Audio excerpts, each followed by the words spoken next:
Bonjour à tous, c'est une pleine lune sous haute tension que nous avons aujourd'hui. Donc en ce 12 février 2025 à 17h53 à La Réunion, 14h53 pour l'Europe, globalement en tout cas les majeurs pays d'Europe. Donc nous avons une pleine lune dans le signe du Lion. Et cette pleine lune, on va en parler parce qu'elle est très intense, très active. Et elle met en exergue plein d'informations. Donc j'espère pouvoir penser à tout et tout vous livrer surtout. Donc c'est une pleine lune diurne puisqu'elle se situe en journée.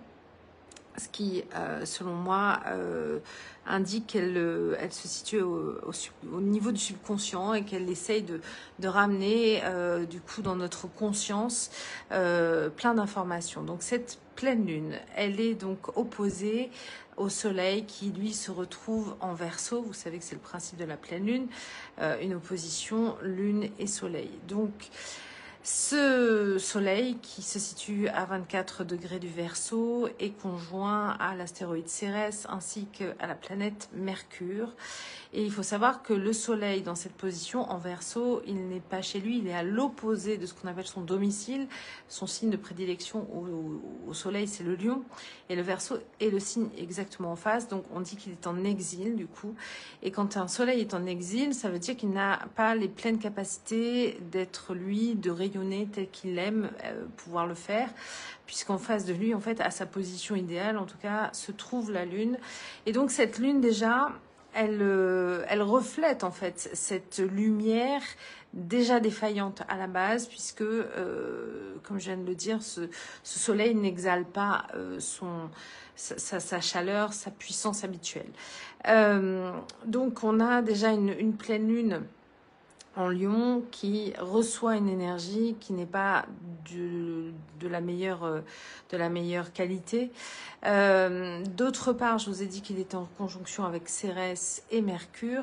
Et ces deux, alors cette planète et cet astéroïde se retrouvent du coup ce qu'on appelle en combustion parce qu'ils sont très proches du Soleil et ils sont quelque part cramés. Cramés parce que le Soleil, même s'il ne fonctionne pas de son plein pouvoir, comme elles sont très près, en fait, ce sont des planètes qui ont du coup leurs capacités elles-mêmes qui sont affectées par leur position. Donc ça veut dire que on a un Soleil défaillant ainsi qu'une Cérès et un Mercure toujours dans ce signe du Verseau. Donc il y a quelque chose qui veut s'émanciper, c'est le principe du Verseau, et pourtant qui n'en a pas les moyens, qui n'en a pas les capacités. Et Mercure est donc très affecté puisque il se retrouve du coup en incapacité d'exercer pleinement son pouvoir de communication, de mettre en œuvre ses qualités de réflexion, puisqu'il est affecté dans ce principe-là à cause du Soleil. Et c'est vrai que on va voir que Mercure a son importance parce que il se retrouve notamment maître de Jupiter. Alors pourquoi je me mets à parler de Jupiter, mais Jupiter a son importance parce que en astrologie lunaire, la Lune se retrouve dans la demeure 12. Et dans la demeure 12, cette demeure est gérée par Jupiter. Donc c'est pour ça que je vous parle de lui. Jupiter est actuellement donc en Gémeaux, Gémeaux qui est donc relié à Mercure. Et on a un Jupiter en plus qu'on appelle vide de course, c'est-à-dire qu'il ne touche aucun aspect avec aucune planète ou aucun astéroïde dans sa position. Donc on a un Jupiter qui à la base est une planète favorisante, qui met en œuvre des aspects bénéfiques, or qui se retrouve sans contact avec aucune planète et qui en plus de ça est dans un signe qui est affecté parce que le maître de ce signe, donc le Gémeaux, ne peut pas bien fonctionner tout simplement. Donc on a une sorte d'incapacité déjà qui est en train de se préétablir et c'est pour ça que je commence à en parler. Sur à la fois la compréhension, sur les discussions, sur tout ce qui communique, tout ce qui est relié à la pensée, à la réflexion et à la communication, démontre qu'il y a un problème à l'heure actuelle et notamment au moment de cette pleine lune, quelque chose qui dysfonctionne sur cette notion-là. On voit aussi que cette pleine lune n'a quasiment que des aspects rouges, c'est-à-dire que des moments de tension, puisqu'elle se retrouve donc opposée à la fois donc évidemment à Cérès et Mercure, puisqu'ils sont en conjonction avec le Soleil.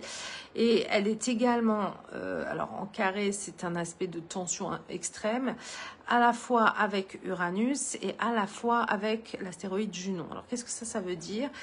Il faut savoir qu'Uranus, c'est la planète qui à la fois souhaite se libérer, nous parler de libération en tout cas, mais quand elle n'y arrive pas, c'est aussi une planète qui peut amener des tensions parce que tout d'un coup, le fait qu'elle puisse se rebeller mais ne pas arriver, et c'est le cas là pour le coup de Uranus en taureau, puisqu'il se situe en taureau actuellement, il peut aussi faire vaciller les choses, en fait, Uranus dans cette position. Et il faut savoir que du coup, on a un Uranus qui cherche à mettre en œuvre ses capacités de libération. Seulement, la problématique, c'est qu'il peut aussi faire vaciller les choses. Cette indépendance qu'il recherche, finalement, s'il n'arrive pas à la trouver, il peut en fait ébranler à la fois les consciences, mais également nos émotions. Et bien évidemment aussi, il faut savoir que comme on est dans un signe de terre, je ne sais pas si vous en avez entendu parler, mais il peut ébranler la terre. Et ça correspond aussi à différents tremblements de terre que l'on peut constater à différents endroits du globe. Mais il y en a pas mal en ce moment. Je crois qu'il y en a au Maroc, il y en a en Grèce. Il y en a eu il n'y a pas longtemps, même hier, je crois, avant-hier. Oui, c'est ça, hier. Dans l'océan Indien. Donc il y a pas mal d'activités sismiques en ce moment qui est en train de se mettre en place. Et pour moi, ça c'est aussi relié à cette tension avec Uranus de cette pleine lune. Et la notion qu'Uranus essaye de faire bouger les choses, seulement elle n'y arrive pas, forcément en tout cas comme elle le souhaite. Donc elle fait vaciller. Voilà, globalement, elle fait vaciller l'ensemble. Ça peut être donc, elle peut amener des grands bouleversements, mais en même temps, elle peut aussi amener des crises. Et ça, il faut le comprendre. Ça peut créer du coup quelque chose qui est relié, notamment, en tout cas, qui peut être un déclencheur à cette pleine lune. Junon, qui est juste en face d'Uranus, et donc en carré également avec cette pleine lune, ça veut dire à la fois avec le soleil et avec la lune. Elle se termine, elle est sur la toute fin du Scorpion. On n'est pas encore au dernier degré qui s'appelle le degré anarétique et qui est en fait un degré assez marquant puisque c'est celui qui répertorie en gros toutes les caractéristiques du signe, mais on y est presque puisqu'elle est à 28 degrés 51, donc elle a à quelques minutes de passer dans ce 29e degré. Et Junon, qui est la femme de Zeus, c'est Héra dans la mythologie, donc Junon c'est la femme de Jupiter, puisque je vous parlais de Jupiter, et que Jupiter est dans une incapacité en ce moment d'action et de mettre en œuvre quoi que ce soit. Elle est dans un moment de pugnacité, puisque le Scorpion reste quand même un signe qui vient déterrer tout ce qui ne fonctionne pas. Elle vient mettre en fait en œuvre à la vue de tout le monde justement tout ce qui ne fonctionne pas. Donc quelque part, elle fait un peu le boulot que Jupiter ne fait pas en ce moment, mais elle le fait en mode souterrain. C'est-à-dire qu'elle déterre les dossiers, elle déterre ce qui fonctionne pas, donc elle déterre aussi, comme le principe de ce que je viens de dire par rapport au mouvement sismique d'Uranus, des informations et des choses qui peuvent maintenant apparaître, qui peuvent être des informations, des secrets cachés, des révélations. Donc il peut aussi y avoir à titre individuel comme au titre sociétal l'apparition d'informations que l'on ne connaissait pas et que l'on apprend maintenant, révélées par cette pleine lune. Ça peut être aussi du coup la volonté de mettre au grand jour des révélations d'informations qui peuvent être néfastes, parce qu'évidemment, le principe du Scorpion, c'est d'aller chercher tout ce qui n'est pas positif pour le mettre à la lumière. En gros, on cherche l'ombre pour la mettre à la lumière. Et ça, vous allez voir qu'on le voit tout au long, en fait, de cette pleine lune. Cette information de chercher à mettre l'ombre au niveau de la lumière, ça n'arrête pas. En fait, c'est exactement ce qui se passe à plein de niveaux.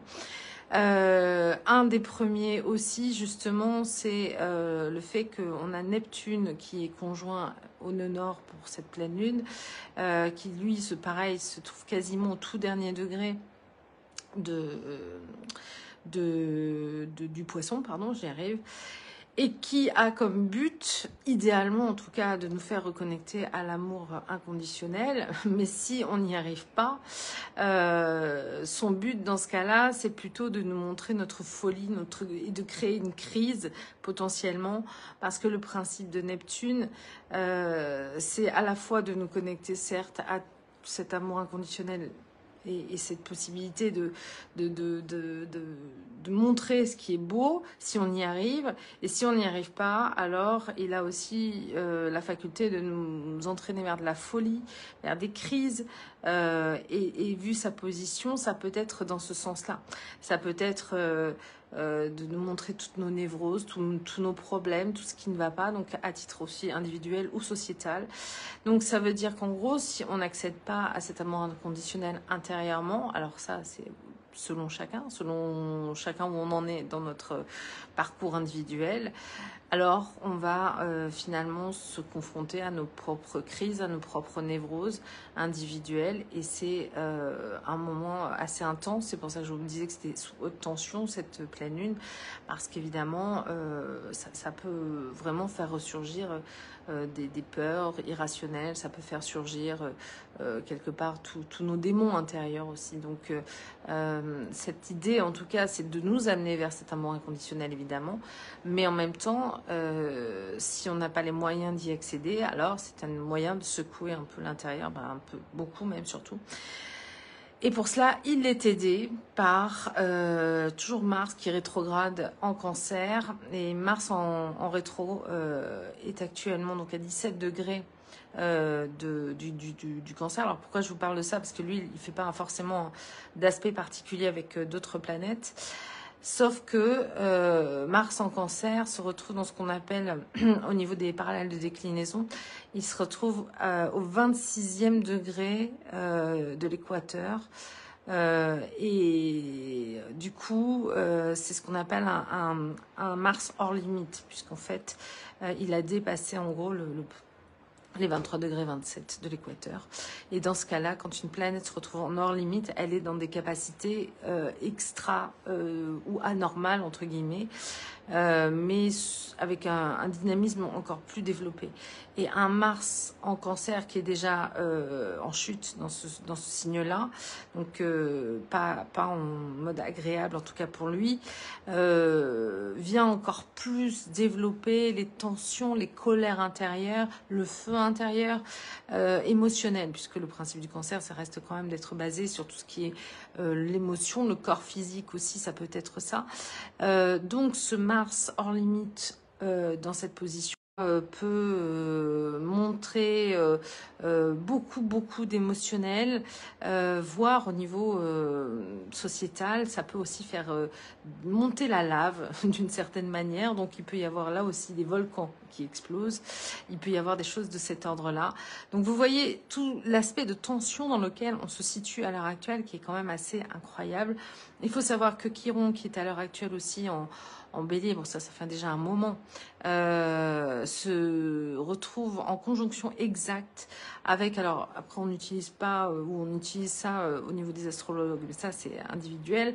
Moi je l'utilise de temps en temps quand j'y vois une pertinence, avec un point fictif qui s'appelle le Dark Moon, Lilith, qui peut être appelée la Black Moon aussi, qui en fait, dans la version noire, je dirais, de l'aspect de la Lune, et donc conjoint exact à Chiron, c'est clairement un moment qui nous amène à faire émerger encore une fois l'apparition de toutes nos douleurs, de toutes nos problématiques. Alors, on est toujours dans une histoire de lune en lion. Le lion, ça rappelle le pouvoir.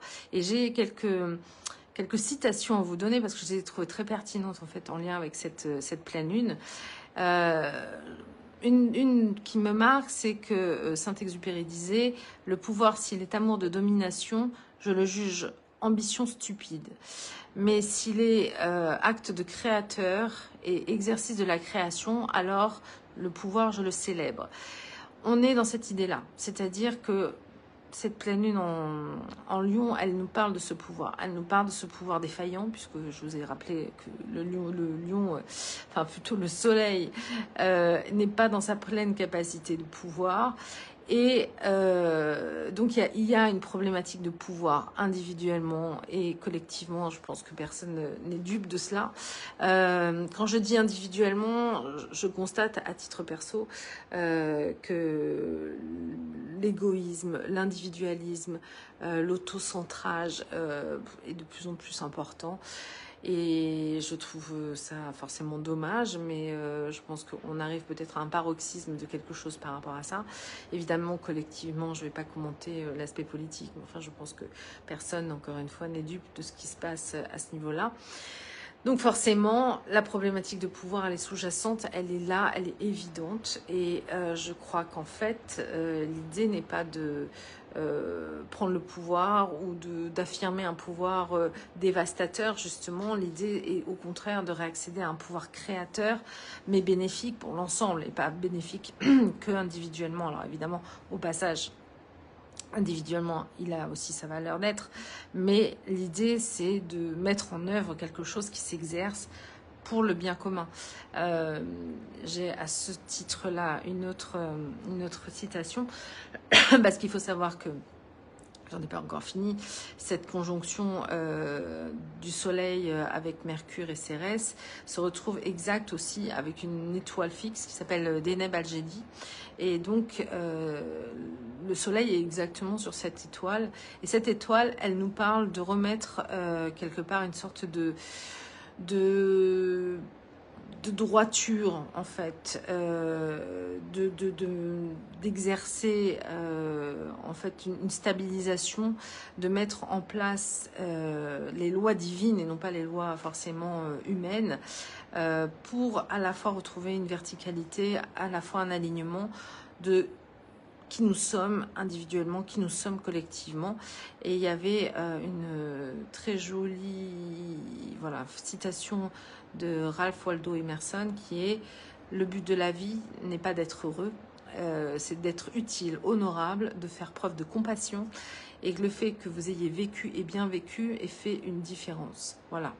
Et je pense que c'est ça l'objectif de cette pleine lune, c'est de nous rappeler que nous ne sommes pas venus vivre égoïstement, uniquement pour nous, et d'appliquer en fait une sorte de razzia de tout ce que l'on peut pour se remplir uniquement soi-même, mais au contraire, de bien sûr se remplir soi-même, mais pour faire profiter de ce que l'on est, de ce que l'on sait, de ce que l'on peut être pour les autres. Et ça, je suis absolument convaincue de ce principe-là. Donc, pour finir, par rapport à l'astrologie lunaire, parce que je vous ai juste dit qu'elle était en demeure 12, il faut savoir que par rapport à l'astrologie lunaire, donc cette demeure, elle symbolise en fait une période transitoire qui implique une mort initiatique. Donc forcément, on est dans un moment de renversement intérieur de quelque chose qui est en train de possiblement mourir pour renaître, avec un travail intérieur très profond. Parfois, il peut y avoir des secrets de famille qui peuvent être révélés, ou un héritage psychogénéalogique qui peut se libérer. Donc, c'est vraiment une période hyper intense à vivre pour pouvoir à la fois donc libérer les choses. On n'est plus, et c'est intéressant parce que je vois beaucoup de choses là en ce moment, pas par hasard ou pas, qui émergent en tout cas sur mes fils d'actualité, qui sont dans le faire, F-A-I-R-E. Et je crois qu'en fait, l'objectif de cette pleine lune, c'est non plus d'être dans le faire pour être dans l'action, et surtout pour soi-même, mais plutôt dans l'être, de bien comprendre qu'en fait, avant de faire, nous avons une enveloppe, nous avons quelque chose qui manifeste notre présence ici sur Terre, et que cette idée d'être présent a un sens pas uniquement pour nous, mais évidemment sur un aspect global, tant pour l'environnement dans lequel on vit, la planète, le vivant globalement, et bien sûr après tous les êtres que l'on côtoie, toute l'humanité globalement, etc. Je pense qu'en fait, on est en train d'assister à une espèce de switch, mais la Terre participe à ça parce que il peut y avoir des crises aussi physiques, terrestres, comme je vous l'ai dit, par des éruptions volcaniques, par des choses qui se passent au niveau tectonique, des séismes qui peuvent aussi avoir lieu, des tremblements de terre, des failles qui s'ouvrent, des choses comme ça. Voilà, donc soyons attentifs et vigilants, parce que c'est une période intense, encore une fois, et nous verrons ce que la suite nous réserve. Donc bonne pleine lune à vous, et à très bientôt. Au revoir.